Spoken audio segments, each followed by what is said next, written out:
Now I would like to request Balanandini ma'am to have a speech.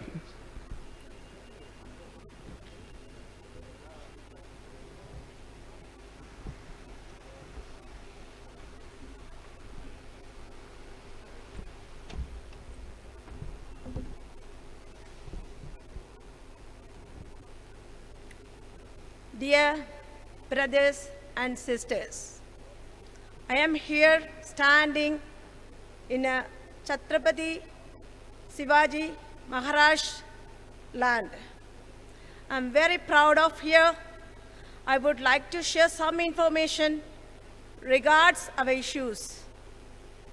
Chhatrapati Shivaji Maharaj is undoubtedly the best diplomat and statics of all times in India. He was the greatest force behind joining all the Maratha race into an invincible force against all his enemies. His diplomacy skills are quite famous because of his negotiation tactics and critical thinking against his enemies. Though he was a devoted Hindu of strict religious belief, he always respected others' faith and beliefs, just like Chola's empire in south. He was the pioneer in setting up navy for defending his homeland from his enemies that threatened his kingdom via sea. Just like Chhatrapati Shivaji Maharaj, India must be a strongly diplomatic and statics in handling the enemies. India has built themselves a strong navy, yet the coastal line is quite long, and defending the whole of Indian Ocean would be a difficult task for India.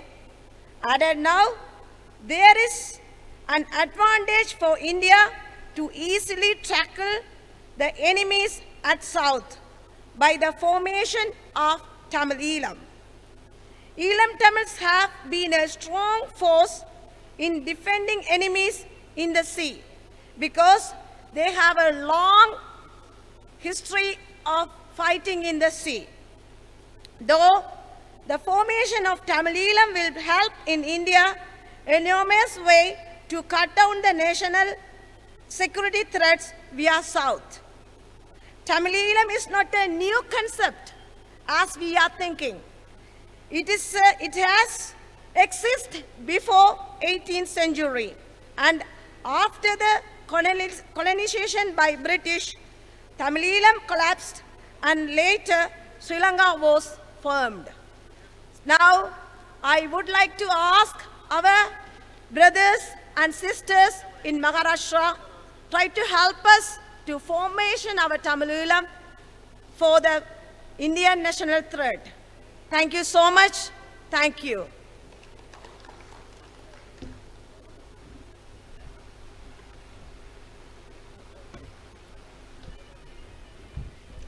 Thank you very much, ma'am.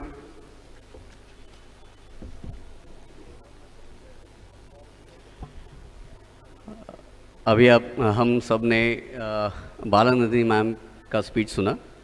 अभी इसके बाद में मैं महेश पाटिल आप लोगों को प्रभु श्री राम और उनका भारत के साथ साथ श्रीलंका के साथ जो नाता है उसके बारे में थोड़ी बातें बताऊंगा।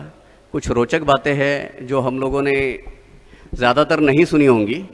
अभी तक हम लोग जो है भारत में श्री राम का जो भी विचरण हुआ है उसके बारे में ही जानते हैं, लेकिन प्रभु श्री राम जो है पूरे विश्व में छाए हुए हैं। तो उनकी एक प्रार्थना से मैं शुरू करना चाहूँगा।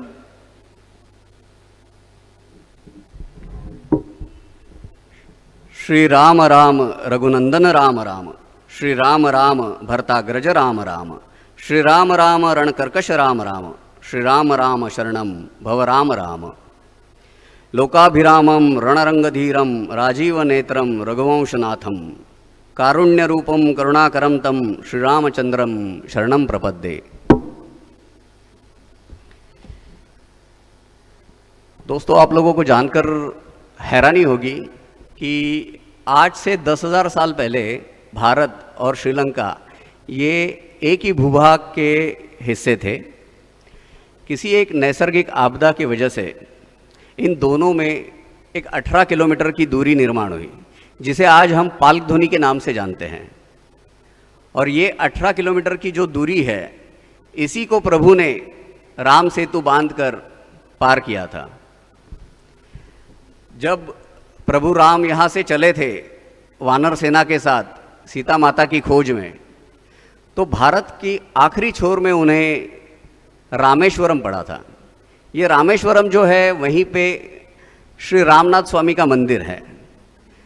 तो अपनी युद्ध की ये जो पूरी सेना है, उसे ले जाने से पहले प्रभु ने इसी रामेश्वरम में शिव पूजा की थी, और ये शिव पूजा के बाद ही उन्होंने अपनी युद्ध यात्रा प्रारंभ की थी।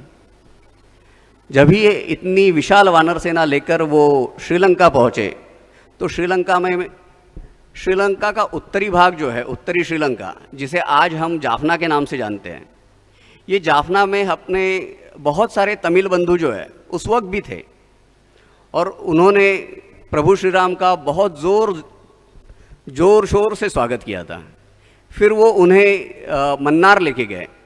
मन्नार में एक मंदिर है, बहुत ही प्रसिद्ध मंदिर है, थिरुकेथेश्वरम। वहाँ पे प्रभु ने, जब उन्होंने जाना कि रावण तो परम भक्त है शिव के, तो उन्होंने कहा रावण को जीतना है तो शिव का आशीर्वाद तो हमें लेना ही होगा। इसीलिए प्रभु ने शिव की पूजा वहाँ पे की थी, उनकी आराधना की थी, उनसे शक्ति मांगी थी, और वही वो जगह है जिसे थिरुकेतेश्वरम के रूप में जाना जाता है। ये सारी वानर सेना लेकर जब वो चल रहे थे, तो इतनी विशाल वानर सेना के लिए पानी का स्रोत कहाँ से लाए? तो ये पानी की स्रोत की खोज में जो है ना, बार बार उन्हें रुकना पड़ रहा था। तो वानर सेना की ये समस्या जानकर प्रभु ने अपना रामबाण चलाया, और अपने रामबाण से वहाँ की भूमि जो है वो छेद दी। उस छेदी हुई भूमि से जब बाण को निकाला गया, तो वहाँ पे पानी का, मीठे पानी का निर्झर जो है वो उत्पन्न हुआ, और उसी पानी से पूरी वानर सेना तथा वहाँ के आसपास के जितने भी लोग हैं उनकी प्यास बुझाई गई, और उन्हें वो कायम स्वरूपी जल स्रोत जो है वो मिला। उस जल स्रोत का नाम है विल्लू नरी। शायद आप लोगों ने ये कभी सुना नहीं होगा। और ऐसे ही एक जल स्रोत के बारे में बताना चाहूँगा। जब माता सीता को लेके प्रभु श्री राम लौट रहे थे, तो ये समुद्र के बीच में जब वो एक टापू के पास आए, एक बेट के पास आए, तो तभी सीता माता को पानी की वजह से परेशान होता देख प्रभु ने ये जान लिया कि यहाँ पे मीठे पानी की या पानी पीने योग्य पानी की जो है बहुत आवश्यकता है। प्रभु ने उस वक्त जल देवता का स्मरण किया, और अपने रामबाण से समुद्र के बीचों बीच जो है अपना रामबाण चलाया, और उसी समुद्र भूमि में से जब वो रामबाण निकाला गया, तो एक मीठे पानी का बहुत बड़ा फव्वारा जो है वहाँ पे उत्पन्न हुआ। आज भी ये मन्नार स्थित फव्वारा जो है हम लोग वहाँ जाके देख सकते हैं। और ये फव्वारा जो है, इसे विलुंडी तीर्थम के नाम से जाना जाता है। और ये विलुंडी तीर्थम जो है पूरे विश्व के जो 64 तीर्थ है उसमें से एक महान तीर्थ के रूप में आज प्रसिद्ध है। ये इसी की तरह जो है त्रिंकोमाली है, फिर थिरुकेतेश्वरम तो आपको पता ही है। उसके साथ साथ और एक रोचक कथा है। जब लक्ष्मण जी घायल हुए थे और हनुमान जी ने हिमालय से एक पर्वत उठा के लाए थे, संजीवनी बूटी या दिव्य वनौषधि जो है वो लेके वो जब आए थे, तो आते वक्त कुछ वो चट्टान के टुकड़े जो हैं वो थल्लाड़ी वन क्षेत्र में गिरे थे। आपको ये जानकर आश्चर्य होगा कि जो वनौषधि, जो दिव्यौषधि हमें हिमालय में मिलती है, वैसी की वैसी वनौषधि हम लोग ये थिल्लाड़ी वन क्षेत्र में भी पा सकते हैं। ये पृथ्वी का चमत्कार है, ये प्रभु की लीला है, ये प्रभु श्री राम का चमत्कार है, जिसके वजह से हिमालय में जो वनौषधि है वो आज हमें थल्लाड़ी वन क्षेत्र में भी मिलती है। तो इसी तरह के से जो है प्रभु ने सिर्फ भारत में ही नहीं तो पूरे विश्व में अपनी छाप छोड़ी है। और ये श्रीलंका जो है ये हम लोगों से अलग नहीं है, हमारी भूमि का एक हिस्सा था जो किसी कारणवश हमसे दूर चला गया, लेकिन आज भी हमारे हिंदू तमिल बांधव वहाँ पे रहते हैं और उन्हीं की मदद से अभी आज का अपना जो अभियान है, जैसे कि अपना समुद्री सीमा है, उसकी रक्षा के लिए हम लोग जो प्रयत्न कर रहे हैं, उसकी रक्षा के लिए अपनी मदद कौन कर सकता है, तो यही हमारे तमिल बंधु जो हैं ये हमारी मदद कर सकते हैं। और इसी वजह से आज का ये परिसंवाद जो है हम लोगों ने यहाँ पे आयोजित किया है। अभी यहाँ ये सारा परिसंवाद और ये सब रखने की वजह ये है कि जैसे कि मैंने आपको कुछ 4-5 ही मंदिरों के नाम सुनाए, उनके बारे में बताया, लेकिन ऐसे सैकड़ों हज़ारों मंदिर हमारे श्रीलंका में भी है। लेकिन आज परिस्थिति ऐसी है कि चाइना से मिलकर वहाँ के सिंघली लोग जो है हमारे मंदिरों को तोड़ रहे हैं और उन मंदिरों की जगह पे बुद्ध विहार का निर्माण कर रहे हैं। तो हमारी भूमि, हमारा मंदिर, इसे तोड़कर जो बुद्ध विहार बनाया जा रहा है, अगर उसको हम लोगों ने अभी रोका नहीं तो हमारी जो ये पुरातन धरोहर है हम उसे खो बैठेंगे। और ये करने में, ये हमारी धरोहर बचाने में, ये हमारी भूमि बचाने में, हमारे प्रभु के पदचिन्ह बचाने में अगर हमें कोई मदद कर सकता है तो यही हमारे तमिल बंधु हैं जो हमारी इस योजना में मदद कर सकते हैं। तो मैं चाहूँगा कि हम लोग सब एक साथ मिलकर, हमारे श्रीलंकन बंधु तथा हमारे भारतीय बंधु एक साथ मिलकर प्रभु श्री राम का जयकारा लगाए। बोलो प्रभु श्री राम की, बोलो प्रभु श्री राम की, बोलो प्रभु श्री राम की। धन्यवाद।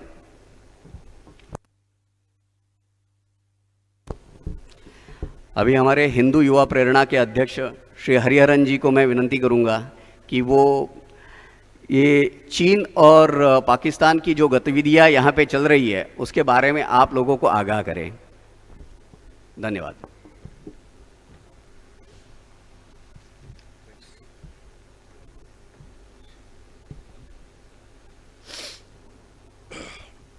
मेरे समस्त हिंदू भाई बहनों को इस तृतीय अंतर्राष्ट्रीय महापरिषद में दिल से स्वागत करता हूं। जय श्री राम। भारत की समुद्री सीमा लगभग 7,516 किलोमीटर है और लैंड बॉर्डर जो है वो 15,100 किलोमीटर्स है। तो ये जो बॉर्डर्स है टोटल 7 देश के साथ जुड़ा जाता है कि बांग्लादेश 4,096 किलोमीटर्स, चाइना 3,488 किलोमीटर्स, 1962 के पहले 4,056 किलोमीटर्स था, Pakistan 3,323 kilometres, Nepal 1,751 kilometres, Myanmar 1,653 kilometres, Bhutan 699 kilometres, Afghanistan 106 kilometre. ये दुनिया की पहली समुद्री साम्राज्य था। 10वीं शताब्दी से लेके 13वीं शताब्दी तक लगभग 400 वर्षों तक चोल व्यापारिक और चोल महाराजाओं, उन लोग का कंपनियां था, उन लोग का समुद्र की तरफ से उनका दक्षिण और दक्षिण पूर्व भारत का प्रशांत समुद्र पर हावी रही थी। इसको एशियाई देश और अरब सागर बोलता था। आज श्रीलंका में अम्बनतोटा में चाइना ने बंदरगाह बनाया गया है। म्यांमार में कोको आइलैंड्स पर एक बंदरगाह बनाया गया है। पाकिस्तान में गवदार में एक बंदरगाह बनाया गया है। इस तरफ भारत देश में है, यहाँ पूर्व की अरबिक सागर और पश्चिम बंगाल की खाड़ी को छोड़ती है। यहाँ पे जो पार्क स्ट्रेट जो है उसको रक्षा करने का काम हमारा है। इस दिन जब अन्य धर्मों को अनुयायी की आबादी अपने अपने देशों को इकट्ठा होती है और उस क्षेत्र को विभाजित करने के लिए जब करती है जहाँ वो बहुसंख्यक है, हम जो पूछ रहे हैं कि वह यहाँ की 2 अलग अलग राष्ट्रवादों, तीसरे ब्रिटिश या यूरोप ने आए थे, एक साजिश है 2 अलग राष्ट्र को आज़ाद का नाम पर एक देश बनाने के लिए। और उस दिन भारत के खिलाफ अंग्रेजों की साजिश था और ये पहले था। इन्होंने संयुक्त भारत को उत्तर में दो भागों से विभाजित कर दिया है। एक था पाकिस्तान और दूसरा था भारत। जो दक्षिण से दो राष्ट्रीयताओं को छोड़ता था, ये भारत के लाभ के लिए नहीं किया गया है। प्राचीन काल में विकसित सबसे प्रकृष्ट समृद्धि मार्गों में एक इस तरफ के मजबूत समृद्धि मार्ग ने चालों ने अखंड भारत को पतन से बचाने से मदद की। ईलम युद्ध के दौरान श्रीलंका का बहुसंख्यक हिंदू तमिलों के नरसंहार के बाद चीन ने हिंदू महासागर को नियंत्रित करने के लिए इस समुद्री मार्ग पर कब्जा कर लिया है। ये भारत की राष्ट्रीय सुरक्षा के लिए गंभीर खतरा है। समुद्री मार्गों को छोड़ने के लिए चीन अभी केन्या के लाम बंदरगाह, पाकिस्तान में ग्वादर बंदरगाह, श्रीलंका में हम्बनतोटा बंदरगाह, म्यांमार में कोको आइलैंड समूह ने अपना नौसैनिक अड्डा विकसित कर रहा है। चीन को हिंदू महासागर पर कोई अधिकार नहीं है, फिर भी हम हिंदू महासागर ने अपने समुद्री व्यापार मांगों को नियंत्रित करने के लिए बंदरगाहों पर कब्जा कर रहा है। श्रीलंका के तटीय क्षेत्र को 2/3 ईलम तमिल भाषा है। सांस्कृतिक और भाषाई रूप से ईलम तमिल भारत से अधिक जुड़े हुए हैं। इसलिए चीन ने साथ साथ पश्चिमी देश ने श्रीलंका के भारत की शक्ति को कम करने के लिए ईलम तमिल को नरसंहार को समर्थन किया है। चीनी हिंदी महासागर पर हावीरो है, एक हिस्सा है के रूप में नियंत्रित कर रहा है। पाकिस्तान ने श्रीलंका के उत्तरी और पूर्वी हिस्सों से मुस्लिम वर्चस्व बनाने के लिए हिंदू तमिलों को नरसंहार का समर्थन किया है। पाकिस्तान श्रीलंका और एक मुस्लिम देश बनाने का कोशिश कर रहा है। उन्होंने पहले इसका नाम है किलकिस्तान रखा है।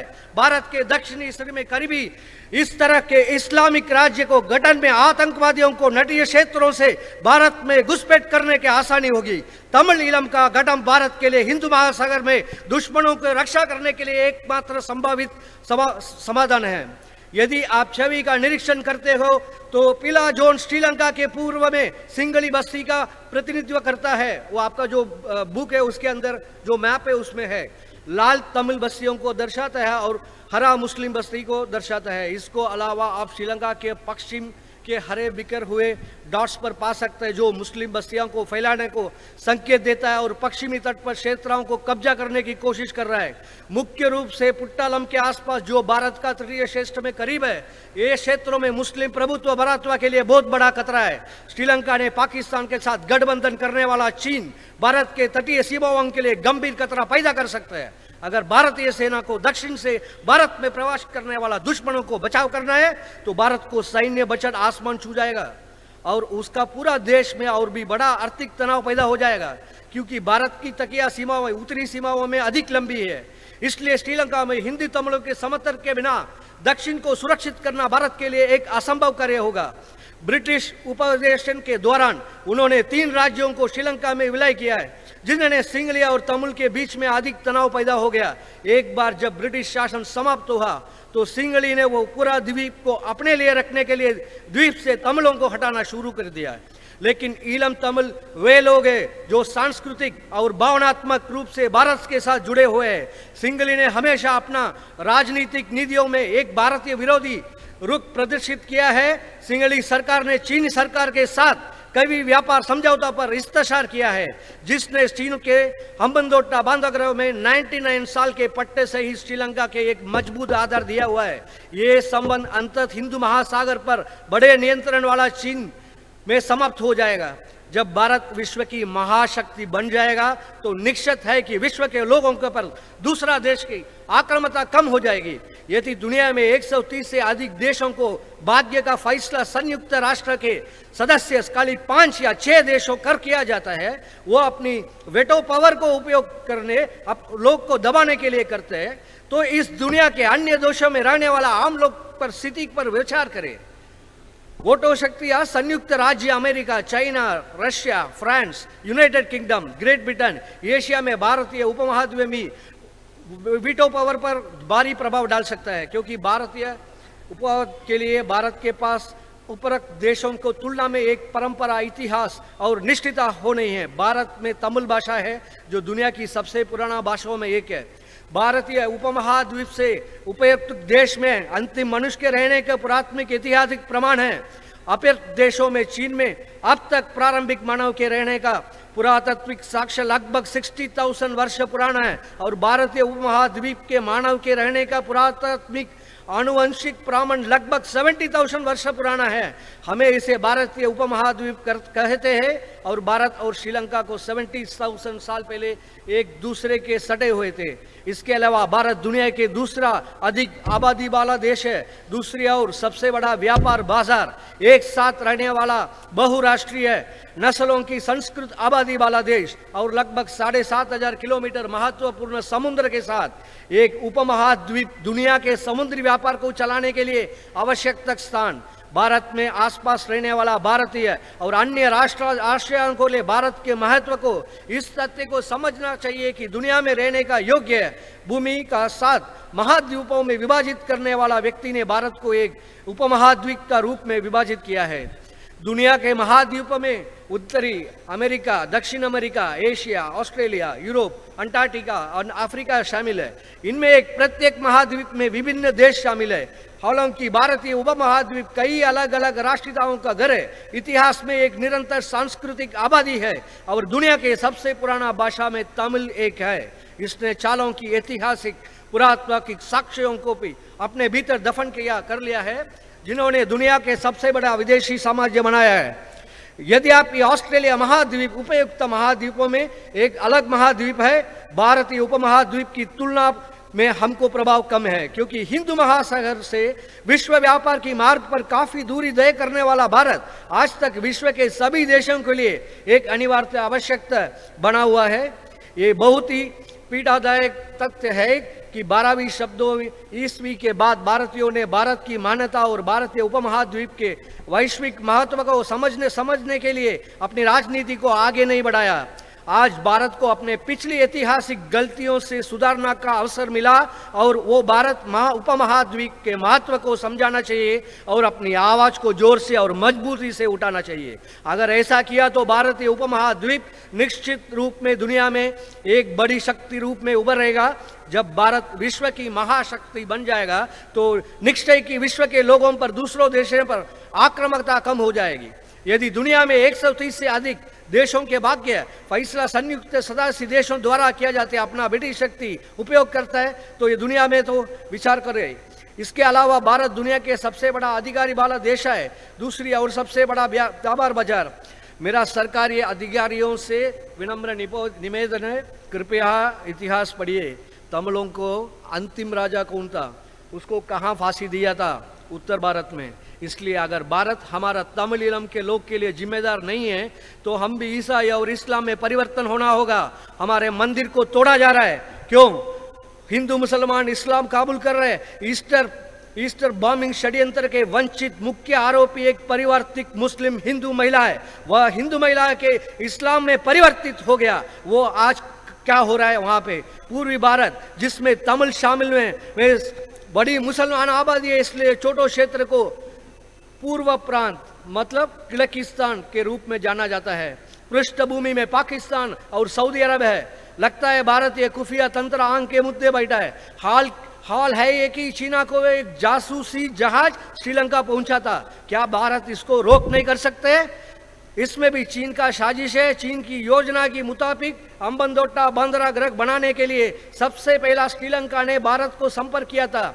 जब भारत की परियोजना में निवेश करने के लिए इनकार कर दिया कि क्योंकि वह व्यावसायिक रूप से व्यवहार नहीं था जो चीन ने उसको निवेश किया है। चीन ने दिल्ली में अपने लोगों के साथ लॉबिंग की, भारत का निवेश करना नहीं करना चाहिए। नतीजा यह है कि आज भारतीय समुद्र रक्षा पर करोड़ों रुपयों खर्चा करना पड़ता है।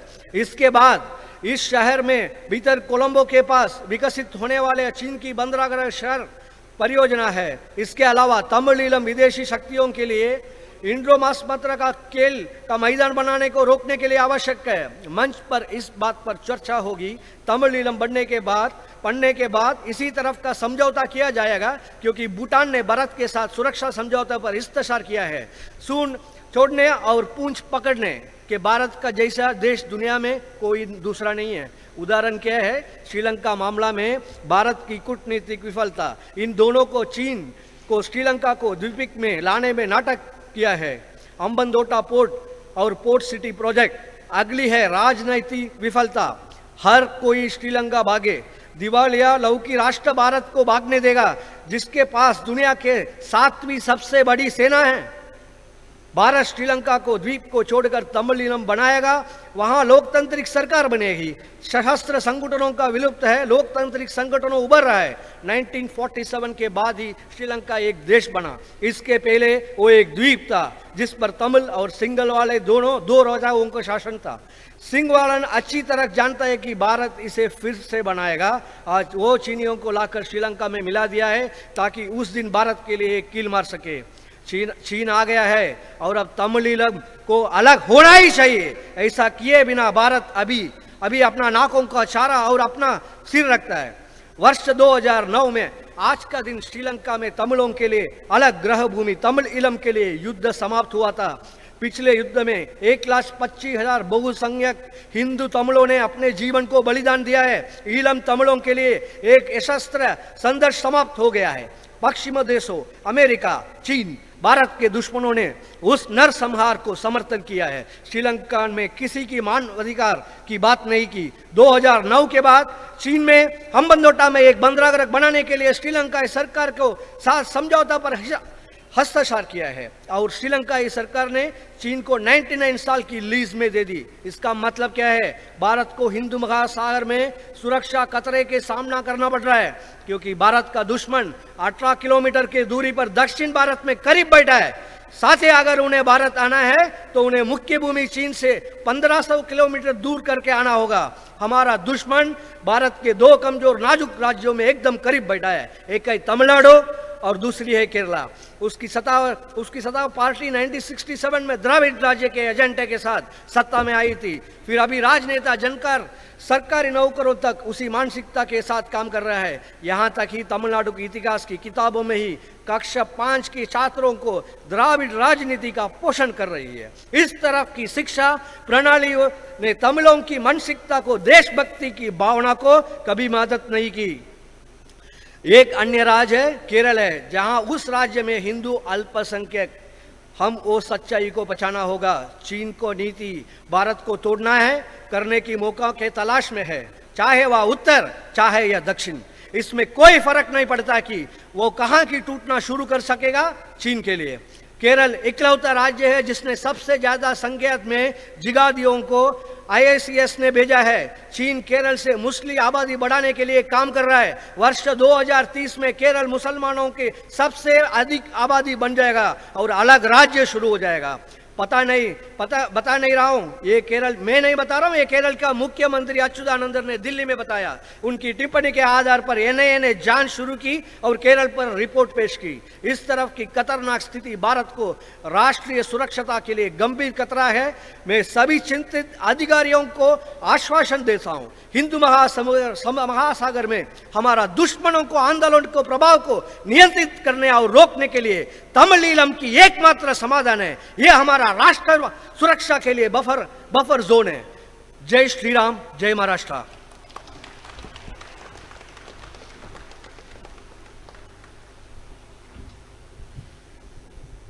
हरिहरन सर, धन्यवाद।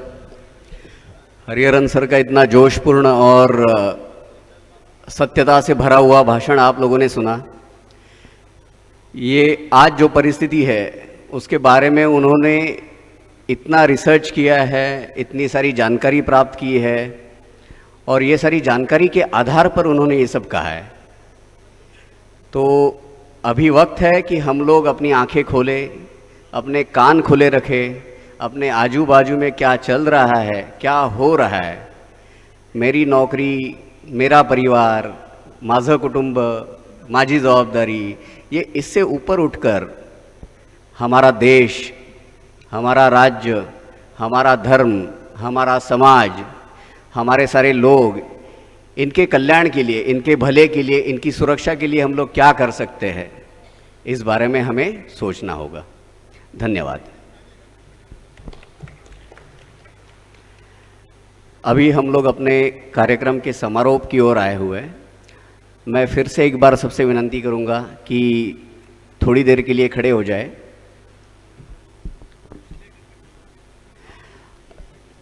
आज ही के दिन 18 मई के दिन श्रीलंका में जो सिविल वॉर हुआ था उसमें अपने बहुत सारे लोगों का बलिदान है। उन सारे बलिदानियों के लिए हमें 2 मिनट का मौन धारण करना है और उन्हें श्रद्धांजलि देनी है।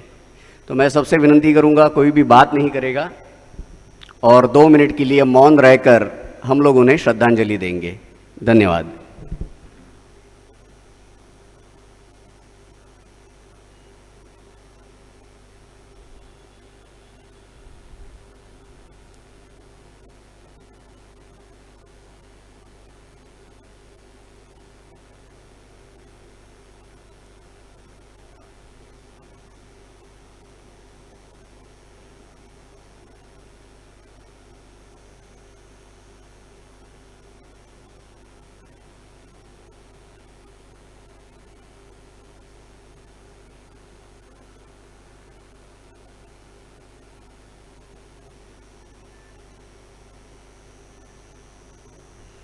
आप सबके सहयोग के लिए धन्यवाद। जय हिंद, जय महाराष्ट्र, जय श्री राम। सारे मान्यवरों का फिर से एक बार आभार प्रदर्शन करके और आप सभी का धन्यवाद देकर मैं इस कार्यक्रम के समारोह की घोषणा करता हूं। धन्यवाद।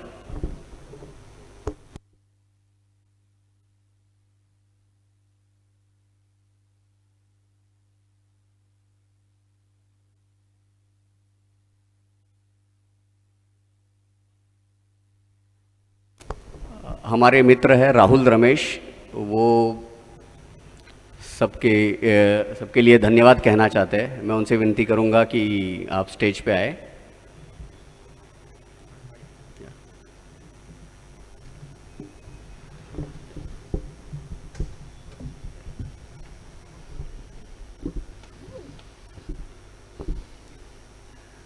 Good evening, ladies and gentlemen. It's an absolute honor to be a part of this conference, and I really feel proud to be here at this very moment.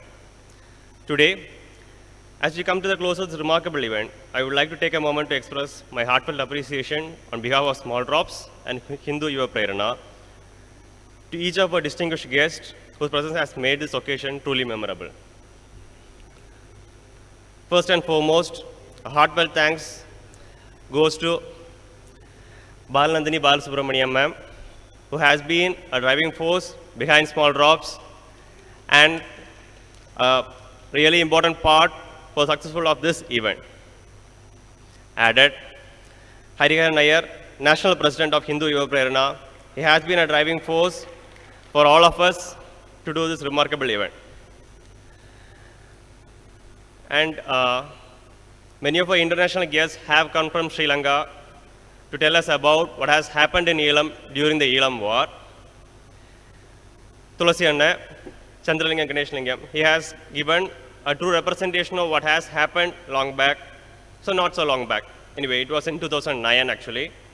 So all these events has been a part of our history which has been truly hidden from us so that we won't be aware about it. And I have been working with Small Drops for almost a year now. And when I look back, I guess it has been one of the most incredible decisions that I have taken in my life. Working with Nilaji has been an experience of deep learning into the history of India and Sri Lanka through facts and evidences. An essential process of pulling one out of the darkness of twisted facts and vague historical descriptions to the broad daylight of understanding our culture and heritage right from its core. As an Indian, it was quite unnerving to learn about the imminent threats that India might face due to the Chinese influence in Sri Lanka and the active developments of terror groups in the eastern province of Sri Lanka. International conspiracies working against India to stop India from being a global superpower is being deliberately unleashed upon Elam Tamils as an attack against India. Hence, all the atrocities that has been unleashed on Elam people are actually a part of the international fights that's being working against India for a longer time. The more and more India has a supremacy over Indian Ocean, India will become a superpower.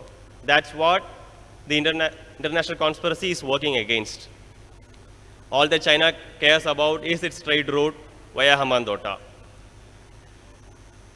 Hence, as Indians, we must be working to spread awareness about all these conspiracy projects that has been working against India. It is with great pleasure and gratitude I'm standing here so that I can talk about India and the importance of the formation of Elam Tamils for Tamil Elam, so that India will not be facing any more national security threats in the near future. And on behalf of Small Drops and Hindu Yuva Prerana, I would like to extend my thanks to our lovable Prime Minister Narendra Modi ji, our PJP supporters, as well as all the people here, our media partners, as well as all the diplomats who have been working with us for the intelligence purpose, as well as for India's national security. Thank you all. Jai Hind.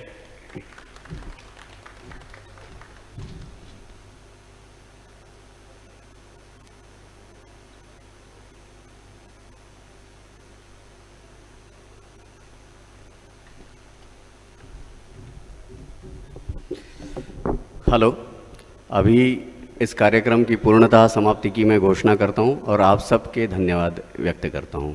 धन्यवाद।